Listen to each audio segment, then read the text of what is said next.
Shalom, salam sejahtera. Semoga kasih karunia dari Allah Bapa kita dan damai sejahtera dari Tuhan Yesus Kristus menyertai kita semua. Kembali bersama dengan saya, Kohelet Indonesia, kita akan melakukan Bible Study pada hari ini dengan judul kesetiaan.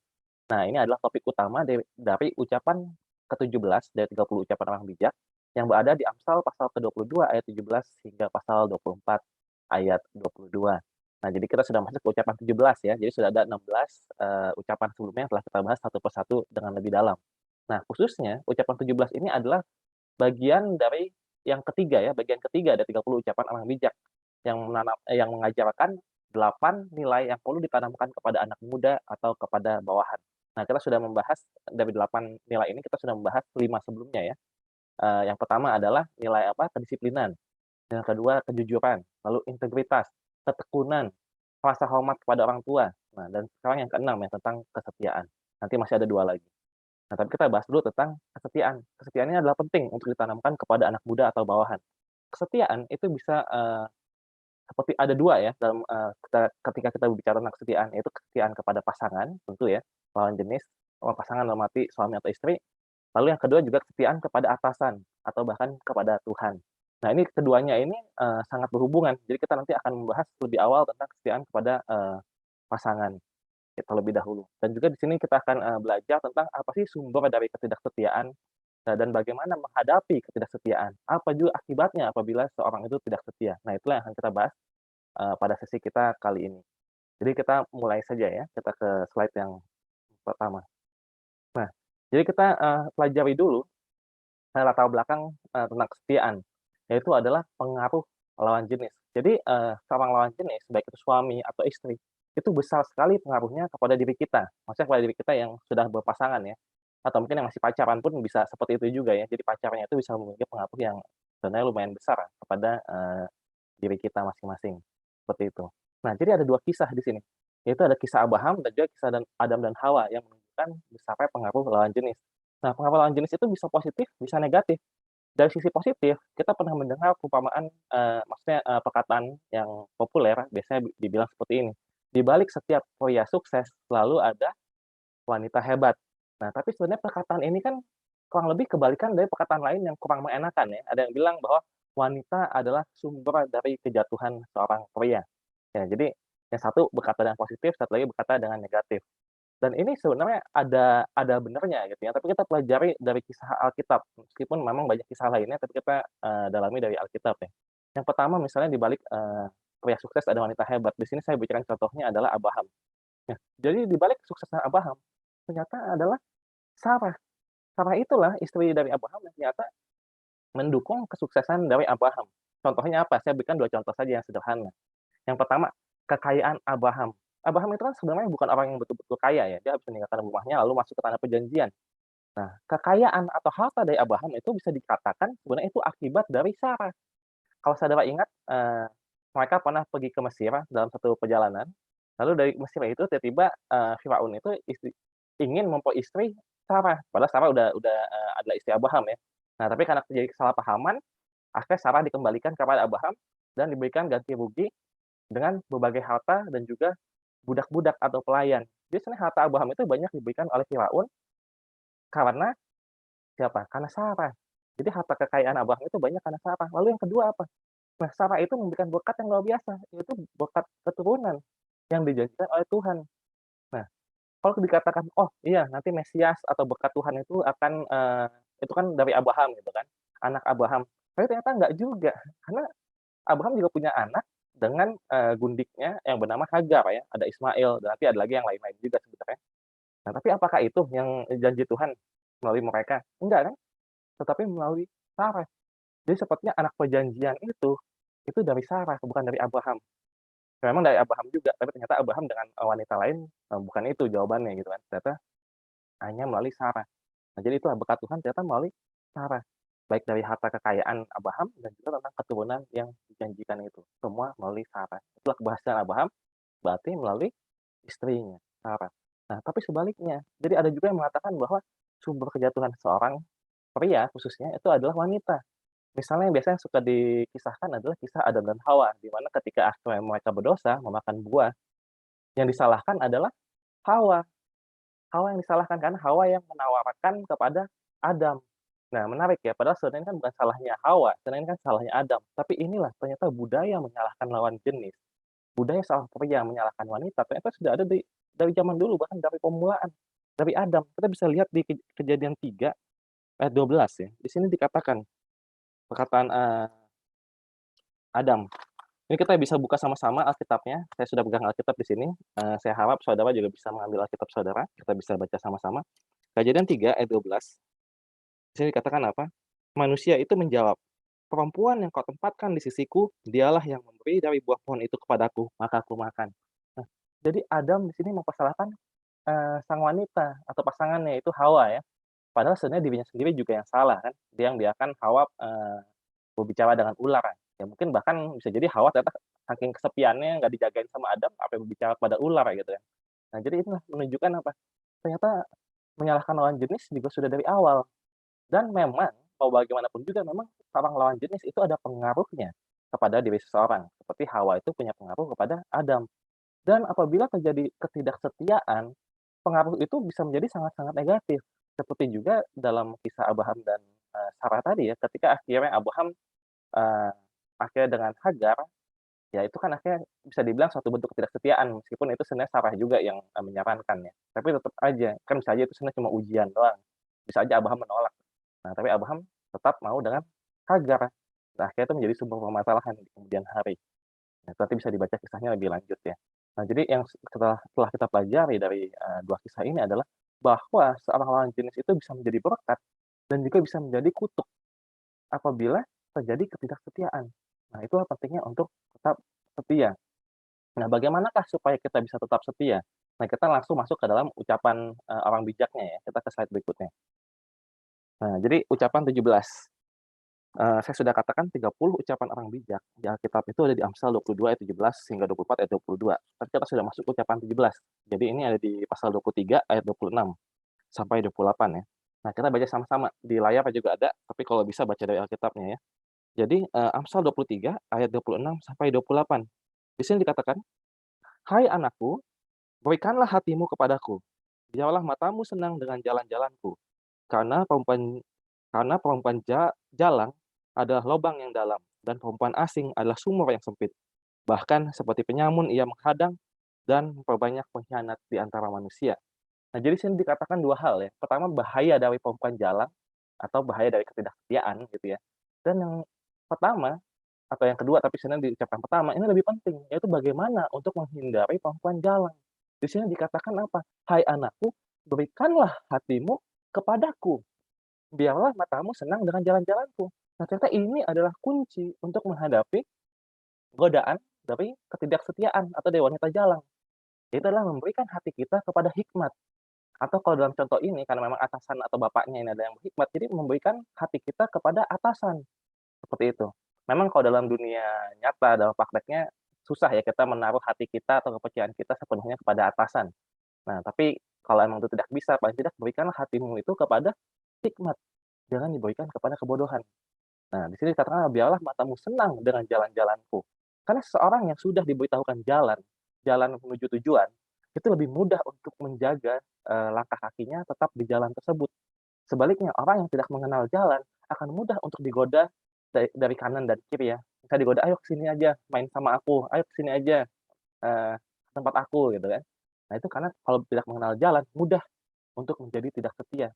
Karena apa yang mau setia? Setia itu kan setia kepada jalan yang lurus kan, jalan yang lurus aja nggak tahu gitu kan. Nah, tapi sebaliknya orang yang telah memiliki atasan yang baik, memiliki orang tua yang baik, mereka yang bijaksana gitu ya.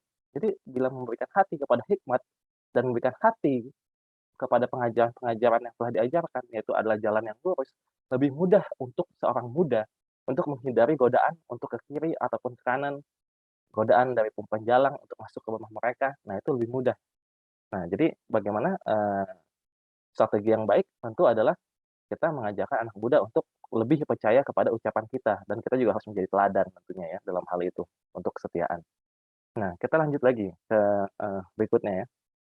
Nah, jadi penting juga untuk, mengenal lawan jenis ya. Jadi lawan jenis yang baik dan lawan jenis yang tidak baik, yaitu, di sini contohnya adalah perempuan hikmat dengan perempuan bebal.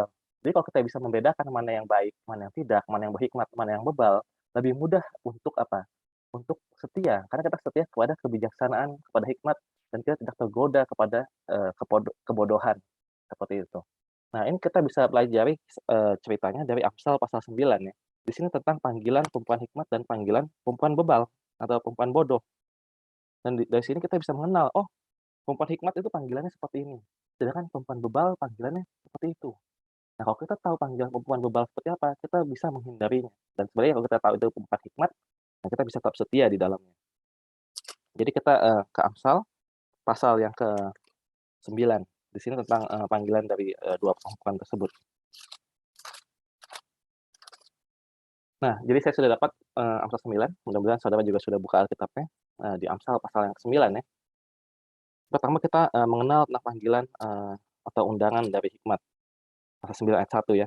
Hikmat telah mendirikan rumahnya, menegakkan ketujuh tiangnya, memotong ternak sembelihannya, mencampur anggurnya, dan menyediakan hidangannya. Pelayan-pelayan perempuan telah disuruhnya berseru-seru di atas tempat-tempat yang tinggi di kota. Siapa yang tak berpengalaman, singgahlah kemari. Dan kepada yang tidak berakal budi, katanya, marilah makanlah rotiku dan minumlah anggur yang telah kucampur. Buanglah kebodohan, maka kamu akan hidup, dan ikutilah jalan pengertian. Siapa mendidik seorang pencemooh, mendatangkan cemooh kepada dirinya sendiri, dan siapa mengecam orang fasik, mendapat cela. Janganlah mengecam seorang pencemooh supaya engkau jangan dibencinya. Kecamlah orang bijak, maka engkau akan dikasihinya. Berilah orang bijak nasihat, maka ia akan menjadi lebih bijak. Ajarilah orang benar, maka pengetahuannya akan bertambah. Permulaan hikmat adalah takut akan Tuhan, dan mengenal yang Maha Kudus adalah pengertian. Karena oleh aku umurmu diperpanjang, dan tahun-tahun hidupmu ditambah. Jikalau engkau bijak, kebijakanmu itu bagimu sendiri. Jikalau engkau mencemooh, engkau sendirilah orang yang akan menanggungnya. Nah, jadi itu ucapan perempuan bijak ya, dan kita tadi bisa juga melihat apa yang dilakukan perempuan bijak tadi ya. Dia mendirikan rumah, menegakkan 7 tiang, menyiapkan makanan, lalu, mengirimkan, pelayan-pelayannya untuk memanggil orang-orang bodoh supaya berhikmat. Nah, kita bandingkan dengan panggilan atau undangan dari perempuan bebal. Nanti kita bedakan ya. Jadi perempuan bebal, ayat 13 sampai 18, perempuan bebal cerewet, sangat tidak berpengalaman ia, dan tidak tahu malu. Ia duduk di depan pintu rumahnya, di atas kursi, di tempat-tempat yang tinggi di kota. Dan orang-orang yang berlalu di jalan, yang lurus jalannya, diundangnya dengan kata-kata, "Siapa yang tak berpengalaman, singgahlah kemari." Dan kepada orang yang tidak berakal budi, katanya, "Air curian manis, dan roti yang dimakan dengan sembunyi-sembunyi lezat rasanya." Tetapi orang itu tidak tahu bahwa di sana ada arwah-arwah, dan bahwa orang-orang yang diundangnya ada di dalam dunia orang mati. Nah, jadi kita bisa melihat ya, panggilan atau undangan dari perempuan hikmat dengan panggilan dari perempuan bebal atau perempuan bodoh. Di sini ada 2 yang langsung kelihatan. Yang pertama adalah perempuan hikmat itu apa? Rajin tadi ya, mendirikan rumahnya, menegakkan tiang-tiangnya, membuat makanan, dia itu rajin. Sedangkan perempuan bebal tadi kita baca apa, dia cerewet, tidak berpengalaman, ia cuma duduk saja di depan pintu rumahnya sambil panggil-panggil. Jadi perempuan bebal itu malas, sedangkan perempuan hikmat itu rajin. Nah, perempuan hikmat itu selain rajin, dia juga mengucapkan kata-kata hikmat, dia mengajarkan dan menasihatkan kebijaksanaan. Sedangkan perempuan bebal, apa yang diajarkan oleh dia? Diajarkan apa? Dibilang air cerian itu manis, roti yang dicuri itu yang enak. Jadi mengajarkan apa? Mengajarkan dosa, dan juga dosa ini kita bisa lihat ya, dosa yang mengarahkan kepada kemalasan. Dalam arti kan malas ya, maksudnya lebih baik mencuri daripada bekerja keras untuk mendapatkannya gitu loh. Jadi ada air curian, roti curian, itu yang lebih enak maksudnya apa? Oh, karena nggak usah kerja. Jadi sebenarnya kalau mau secara singkat adalah seorang perempuan yang berhikmat atau seorang lawan jenis yang berhikmat, ini juga kita bisa, dalam aplikasikan dalam kehidupan nyata gitu ya. Seorang lawan jenis yang berhikmat, itu adalah yang rajin bekerja dan mengarahkan kepada kebijaksanaan.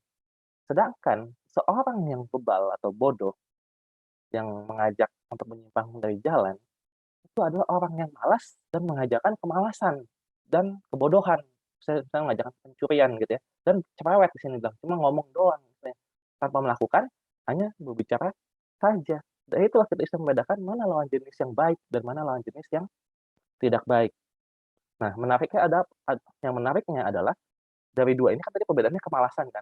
Nah, apabila seorang muda itu rajin bekerja, godaan dari perempuan bebal itu menjadi tidak mempesona lagi. Godaan dari perempuan bebal itu mempesona atau bisa menarik seorang untuk tidak setia karena apabila orang itu malas. Apabila kita sudah malas, diajak malas sama orang lain, sama lawan jenis, dibenarkan gitu ya, dikasih pembenaran, "Iya males aja, yuk sama aku malas." Nah, jadi kan godaannya jadi apa, kuat gitu ya. Tapi sebaliknya, jadi untuk menghindari godaan ketidaksetiaan, godaan dari perempuan bebal, umpan jalan, adalah mudah sebenarnya, yaitu adalah mulailah untuk menjadi rajin. Nah, itu sudah kita bahas di 2 ucapan sebelumnya ya. Nah, ini udah ucapan 17, jadi 2 ucapan sebelumnya, ucapan 15 sudah membahas tentang ketekunan, lalu 16 tentang menghormati orang tua, yaitu mengikuti ajaran orang tua, jalan yang lurus, jalan yang benar tadi ya, tidak menyimpang. Nah, ini ucapan 17, tentang ketidaksetiaan, tentang kesetiaan dan ketidaksetiaan. Jadi, dengan mudah kita, bisa menghindari ketidaksetiaan dengan cara fokus kepada pekerjaan. Nah, ini nanti kita bahas lebih lanjut, tapi kita ke studi kasus dulu. Nah, kemalasan adalah sumber ketidaksetiaan. Nah, studi kasusnya adalah Daud. Kita tahu cerita Daud dan Batseba, itu kan pezinahan, dosa yang besar, yang akhirnya dosanya semakin besar, menggulung-gulung hingga besar terus ya, sampai membunuh Uria juga. Itu semua dimulai dari pezinahan kan. Pezinahan adalah apa? Ketidaksetiaan. Nah, sumber dari ketidaksetiaan itu apa sih? Kenapa Daud itu jatuh dan menjadi tidak setia? Kita baca ceritanya di, 2 Samuel. Nah, ini menarik ya, 2 Samuel pasal 11. Jadi kenapa Daud itu akhirnya berzinah dengan Batseba? Ternyata semua itu kalau kita teliti dengan baik, ada ceritanya. Kita baca di 2 Samuel, pasal 11 ayat pertama ya. Di sini dikatakan apa? Pada pergantian tahun, pada waktu raja-raja biasanya maju berperang, maka Daud menyuruh Yoab maju beserta orang-orangnya dan seluruh orang Israel. Mereka memusnahkan Bani Amon dan mengepung kota Raba. Sedang Daud sendiri tinggal di Yerusalem. Nah, apa ini? Saya bacakan yang bagian pentingnya ya. Pada pergantian tahun, pada waktu raja-raja biasanya maju berperang, Daud nggak maju berperang. Dia cuma kirim jenderalnya aja, dia santai-santai di rumah. Sedang Daud sendiri tinggal di Yerusalem. Jadi ini adalah suatu bentuk kemalasan. Seharusnya ia ikut pergi berperang, tapi ia hanya malas-malasan tinggal di istananya. Kalau orang malas, itulah ketika godaan untuk tidak setia itu muncul.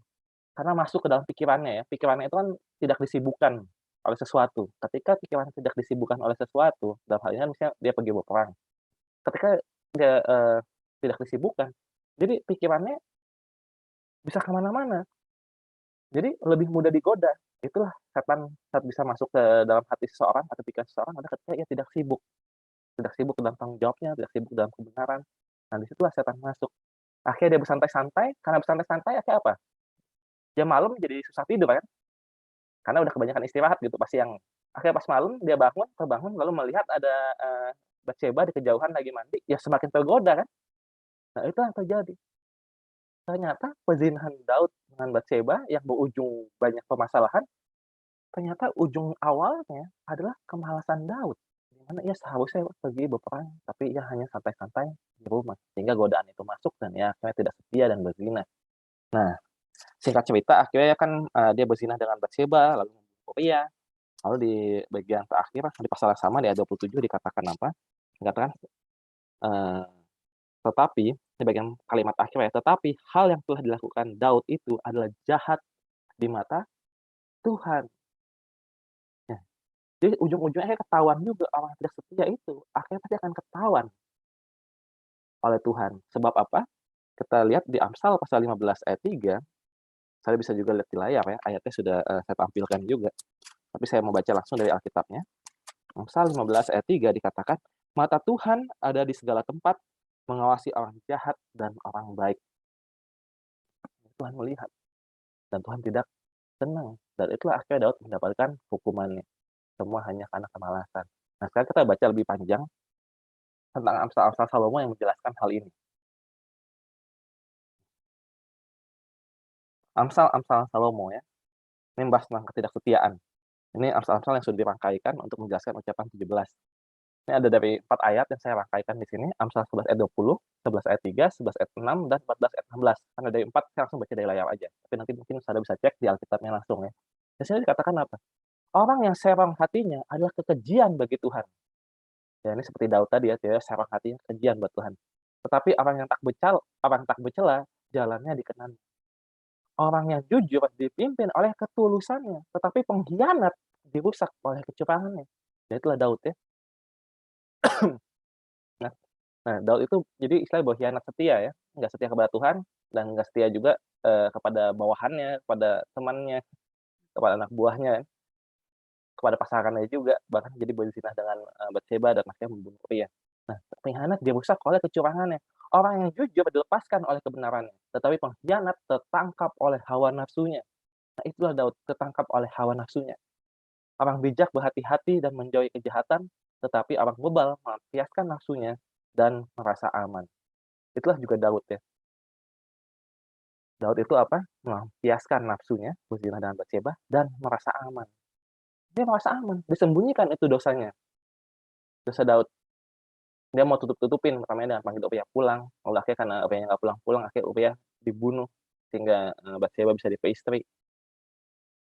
Nah, jadi dia merasa aman, meskipun udah melampiaskan hawa nafsunya. Tetapi tadi sebelumnya sudah kita bahas bahwa Tuhan itu melihat, karena mata Tuhan itu melihat, orang jahat, orang baik, kelakuannya dilihat, akhirnya dihukum. Itulah ya, yang kita bisa pelajari di Amsal Salomo tentang menjelaskan kisah Daud dan ketidaksetiaan. Nah, akibat, kita juga perlu belajar tentang akibat dari ketidaksetiaan. Nah, kita masih studi kasusnya Daud. Akibat dari ketidaksetiaan Daud adalah menjadi presiden buruk bagi anak-anaknya. Jadi Daud itu dengan ia berzinah dengan Batsheba, dia menjadi apa, teladan yang buruk atau menjadi contoh yang jelek bagi anak-anaknya. Bayangkan dari 4 anak Daud yang diceritakan, jadi anaknya Daud ada banyak yang disebut ya, tapi yang diceritakan ada 4. Dari 4 ini, semuanya itu apa, semuanya itu jatuh ada kaitannya dengan wanita. Jadi kenapa? Ya karena Daud atau ayah mereka seperti itu, jatuh karena wanita dan menjadi teladan yang buruk bagi mereka. Yang pertama siapa? Anak yang pertama adalah Amnon. Apa yang dilakukan Amnon? Amnon tiba-tiba juga apa, hawa nafsu ingin meniduri adik perempuannya Tamar, diperkosalah Tamar. Lalu ujung-ujungnya apa? Amnon mati dibunuh oleh Absalom ya. Absalom membalaskan dendam dari Tamar. Lalu siapa? Absalom. Absalom juga. Absalom memang tidak bermain, wanita ya, awalnya. Tapi ujung-ujungnya dia menganggap wanita hanya sebagai alat, jadi sebagai alat politik. Kalau tahu ceritanya sudah pernah kita bahas juga. Absalom ketika memberontak kepada Daud, dia meniduri 10 gundik Daud. Untuk apa? Untuk memaksa supaya orang Israel nanti mendukung dia, bukan mendukung Daud. Seperti itu ya singkat ceritanya. Hasilnya panjang, tapi bisa dibaca di ucapan sebelumnya. Jadi yang meniduri 10 gundik Daud, berarti kan apa? Dia memakai perempuan itu hanya sebagai alat politik. Dan itulah juga kejatuhannya Absalom, hingga akhirnya ia, kalah dalam perang saudara dan akhirnya ia mati juga. Lalu ada lagi Adonia. Nah, Adonia juga diceritakan ya. Jadi setelah Absalom, sebenarnya anak yang tua itu adalah Adonia, maksudnya Salomo yang akhirnya naik tahta. Nah, Adonia itu sebenarnya sudah nggak apa-apa sama Salomo, "Ya nggak apa kamu tetap hidup," gitu kan. Nah, tetapi Adonia meminta apa, dia punya hawa nafsu kepada siapa, kepada Abishag ya, istri mudanya Daud. Dia bilang, "Berikanlah kepadaku." Tapi ujung-ujungnya kan hawa nafsunya itu Salomo menilai ini sebagai tindakan pemberontakan. Akhirnya dibunuhlah Adonia. Jadi semuanya jatuh kan hawa nafsu. Nah, yang terakhir Salomo. Yang Salomo ini kita bisa baca langsung dari 1 Raja-Raja pasal 11 ayat 4 ya. Jadi Salomo ini istrinya banyak dan akhirnya apa, akhirnya itu menjadi sumber kejatuhannya. Jadi dicatat di Alkitab dengan sangat jelas dan eksplisit. 1 Raja-Raja 11 ayat 4 dikatakan sebagai berikut, "Sebab pada waktu Salomo sudah tua, istri-istrinya itu mencondongkan hatinya kepada allah-allah lain, sehingga ia tidak dengan sepenuh hati berpaut kepada Tuhan Allahnya seperti Daud ayahnya." Nah, jadi dikatakan apa, istri-istrinya Salomo ini mencondongkan hati Salomo kepada allah-allah lain, sehingga tidak lagi setia kepada Tuhan. Nah, jadi Salomo pun juga akhirnya ujung-ujungnya jatuh karena godaan perempuan. Semuanya itu karena teladan buruk dari Daud. Jadi apabila kita tidak setia, yang rugi itu bukan cuma diri kita sendiri. Kita bukan hanya menghancurkan diri sendiri, tapi kita juga menghancurkan anak-anak dan bawahan kita. Bayangkan apabila kita adalah seorang atasan dalam perusahaan dan kita ini melakukan ketidaksetiaan kepada perusahaan gitu ya, korupsi misalnya. Nah, anak buah yang melihat akan mencontoh.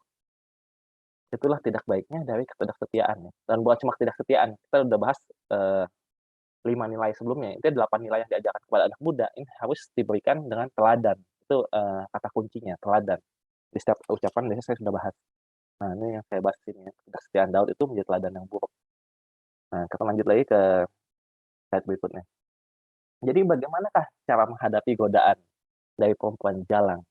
Nah, ini kita bisa, baca dari studi kasus yang lain yang memberi contoh yang baik. Daud memberikan contoh yang buruk ya dengan Batsyeba, tapi Yusuf memberikan contoh yang sangat baik. Jadi, mungkin sudah banyak yang tahu ceritanya. Singkat cerita, Yusuf itu dijual ke Mesir. Ketika dia di Mesir, ia menjadi pelayan di rumah Potifar dan hingga ia menjadi kepala pelayan di rumah Potifar. Karena Yusuf itu ternyata cakap dalam bekerja. Namun ketika ia menjadi pelayan utama di dalam, rumah tangga, Potifar, ia mendapat godaan, yaitu dari istri Potifar itu sendiri. Nah, ini juga salahnya dari Potifar ya, karena ia terlalu rajin bekerja sampai lupa sama istrinya, jadi istrinya malah tergoda sama laki-laki lain. Nah, kita ke Kejadian 39 ayat 7 sampai 12 ya, tentang godaan ini dan cara menghadapinya. Kejadian 39 ayat 7 sampai 12. Selang beberapa waktu, istri tuannya memandang Yusuf dengan berahi. Lalu katanya, "Marilah tidur dengan aku." Tetapi Yusuf menolak dan berkata kepada istri tuannya itu, "Dengan bantuanku, tuanku itu tidak lagi mengatur apa yang ada di rumah ini dan ia telah menyerahkan segala miliknya kepada kekuasaanku. Bahkan di rumah ini ia tidak lebih besar kuasanya daripada aku dan tiada yang tidak diserahkannya kepadaku selain daripada engkau, sebab engkau istrinya. Bagaimana mungkin aku melakukan kejahatan yang besar ini dan berbuat dosa terhadap Allah?" Nah, jadi kita stop sampai di sini dulu, sampai ayat 9. Jadi cara menghadapi godaan, yang pertama adalah fokuslah kepada pekerjaan. Itu yang diajarkan dalam ucapan 17 juga tadi ya. Dia bilang untuk fokus kepada jalan-jalan yang lurus. Jadi juga kita bilang sumber dari godaan itu ada juga kemalasan ya, godaan untuk tidak setia. Nah, jadi bagaimana menghadapi godaan dari pembuat jalan tentu adalah ya fokus kepada pekerjaan. Itulah yang dilakukan Yusuf ya. Makanya ketika dia digoda oleh istri Potifar, dia mengatakan apa? Dia berbicara tentang pekerjaannya. "Aku ini sudah dipercaya untuk bekerja dan pekerjaanku ini baik." Seperti itu. Jadi dia fokus kepada tanggung jawabnya. Karena ia ingat akan tanggung jawabnya dalam bekerja kepada Potifar, ia dapat menahan diri dari godaan istri Potifar. Nah, meskipun di sini selain, fokus pada pekerjaan juga tentu dibilang mengingat Tuhan ya, dia tetap takut akan Tuhan. Nah, lalu yang kedua apa? Kita lanjut lagi. Jadi ini godaannya kan tetap datang terus ternyata. Lanjut ayat 10, walaupun dari hari ke hari perempuan itu memujuk Yusuf. Jadi godaan ini datang terus terus, bertubi-tubi. Yusuf tidak mendengarkan bujukannya itu untuk tidur di sisinya dan bersetubuh dengan dia. Pada suatu hari, masuklah Yusuf ke dalam rumah untuk melakukan pekerjaannya. Jadi betul-betul, fokus pada pekerjaannya. Sedang dari seisi rumah itu seorang pun tidak ada di rumah. Lalu perempuan itu memegang baju Yusuf sambil berkata, "Marilah tidur dengan aku." Tetapi Yusuf meninggalkan bajunya di tangan perempuan itu dan lari keluar. Jadi cara menghadapi godaan, kalau udah ekstrim, ini kan godaannya juga ekstrim ya, soalnya terus-menerus. Kalau udah ekstrim seperti ini, cara Yusuf ini yang paling luar biasa. Dia lari dari godaan tersebut. Jadi kalau tidak bisa dihadapi lagi, ya sudah lari saja, tidak apa. Meskipun ada resikonya. Resikonya adalah Yusuf masuk penjara ya, tapi itu lebih baik untuk tetap setia daripada tergoda dan tidak setia. Dan akhirnya tergoda, dengan oleh perempuan jalang itu ya. Kita bisa baca di Amsal 7 ayat 25 sampai 27 ya, tentang rumah perempuan jalang. Karena ketika ia menolak, godaan istri Potifar, paling tidak meski masuk penjara, ia masih hidup dan ia menjaga integritasnya, itu yang penting ya. Sebaliknya, andaikan Yusuf itu menerima godaan, istri Potifar, mungkin bukan cuma masuk penjara, tapi mungkin akan mati. Mungkin awalnya nggak langsung ya, andaikan nggak ketahuan, tapi kalau ketahuan kan langsung dibunuh pasti. Inilah kita baca, Amsal pasal yang ke-7, kita buka sama-sama. Amsal pasal 7 ayat 25 sampai 27. "Janganlah hatimu membelok ke jalan-jalan perempuan itu," perempuan jalang ya, "dan janganlah menyesatkan dirimu di jalan-jalannya, karena banyaklah orang yang gugur ditewaskannya. Sangat besarlah jumlah orang yang dibunuhnya. Rumahnya adalah jalan ke dunia orang mati yang menurun ke ruangan-ruangan maut." Nah, inilah perempuan jalang rumahnya seperti itu ya. Ternyata, ujungnya maut. Jadi lebih baik kita lari, karena kalau lari andaikan masuk penjara pun masih nggak apa-apa daripada kita mati atau binasa yang lebih parah lagi. Itu juga sebabnya di Matius pasal 6 ayat 13. Dalam doa Bapa kami, Yesus mengajarkan doa yang luar biasa. Isinya ini, sangat bagus ya. Ayat 13 ya. Janganlah membawa kami ke dalam pencobaan, tetapi lepaskanlah kami daripada yang jahat. Karena Engkaulah yang punya kerajaan dan kuasa dan kemuliaan sampai selama-lamanya." Jadi apa? Kita harus lari dari godaan. Maka dalam doa saja, Yesus mengajarkan untuk janganlah membawa kami ke dalam percobaan, lepaskanlah kami daripada yang jahat. Karena Engkau yang punya kerajaan. Jadi mengingatkan untuk kita tetap setia kepada sang raja, kepada raja kita ya, pada atasan dan juga ingat kepada tanggung jawab kita sebagai pelayan-pelayan. Jadi kita harus mengatakan tidak kepada godaan. Kalau ada godaan itu datang untuk tidak setia, lebih baik kita lari, jangan masuk ke dalam rumah perempuan jalang itu karena ujungnya menuju maut. Baiklah, yang terakhir, ini, pertanyaan tambahan saja ya, karena masih agak terkait, yaitu apakah, seorang Kristen itu baiknya menikah atau tidak menikah? Karena dalam 1 Korintus, Paulus seolah mengatakan bahwa lebih baik untuk tidak menikah. Nah, makanya kita pelajari di sini ya, karena nanti ada sedikit kaitannya dengan, kesetiaan atau ketidaksetiaan juga. Kita baca, surat 1 Korintus pasal yang ke-7, ayat 33 sampai 38. Di sini katakan apa? Orang yang beristri memusatkan perhatiannya pada perkara duniawi, bagaimana ia dapat menyenangkan istrinya. Dan dengan demikian perhatiannya terbagi-bagi. Perempuan yang tidak bersuami dan anak-anak gadis memusatkan perhatian mereka pada perkara Tuhan, supaya tubuh dan jiwa mereka kudus. Tetapi perempuan yang bersuami memusatkan perhatiannya pada perkara duniawi, bagaimana ia dapat menyenangkan suaminya. Ya. Jadi di sini dikatakan apa? Kalau orang itu berpasangan, udah punya suami atau punya istri, biasanya jadinya apa? Fokusnya malah pada pasangan. Tetapi kalau tidak menikah, bisa fokus kepada Tuhan. Makanya ya, kita baca kesimpulannya di ayat 38, jadi orang yang kawin dengan gadisnya berbuat baik, dan orang yang tidak kawin dengan gadisnya berbuat lebih baik. Jadi di sini dikatakan oleh Paulus kalau tidak kawin itu sebenarnya lebih baik karena bisa fokus kepada Tuhan. Tapi ini bukan mengatakan bahwa menikah itu buruk. Di sana dikatakan bahwa menikah itu tetap baik. Di ayat 38 ya. Orang yang kawin berbuat baik, seperti itu. Nah, tapi kan bisa aja ada orang berkata, "Oh, saya mau berbuat yang lebih baik lagi, saya tidak mau kawin." Nah, makanya itulah mesti kita baca konteksnya. Kita baca di awal, di pasal 7 ayat 9 dikatakan oleh Paulus apa? Pasal 7 ayat 9, "Tetapi kalau mereka tidak dapat menguasai diri, baiklah mereka kawin, sebab lebih baik kawin daripada hangus karena hawa nafsu." Jadi ini sekali lagi mengingatkan seorang apa, iya boleh saja kalau kamu mau punya aspirasi yang tinggi ya, saya mau melayani Tuhan dengan luar biasa, fokus kepada Tuhan, jadi saya tidak kawin. Tapi diingatkan, lebih baik kawin daripada hangus karena hawa nafsunya. Jadi apakah seorang itu sanggup? Lihatlah, apabila hawa nafsunya tinggi dan tidak terkendali, lebih baik menikah. Lebih baik kawin daripada terbakar oleh hawa nafsu. Lebih baik menikah daripada kehidupannya cabul dan tidak setia. Nah itu ya, jadi sekali lagi harus melihat kekuatan diri kita masing-masing juga. Karena lebih baik untuk menikah daripada tidak menikah dan akhirnya, eee, istilahnya seks bebas di mana-mana itu tidak baik juga. Ya, jadi itu saja yang bisa saya sampaikan pada hari ini. Yang terakhir adalah seperti biasa lampiran Amsal-Amsal Salomo 17, yakni Amsal-Amsal Salomo yang sudah dirangkaikan untuk menjelaskan ucapan 17 tentang kesetiaan. Bisa di-pause videonya untuk dibaca ayat-ayatnya di sebelah kiri, saya tidak usah jelaskan panjang lebar lagi di sini, nanti bisa dibaca, sendiri ya. Jadi sekali lagi itu saja yang kita pelajari pada hari ini. Tuhan memberkati, nanti kita akan saksikan lagi 2 nilai yang perlu ditanamkan kepada, anak muda. Ya, Tuhan berkati. Amin.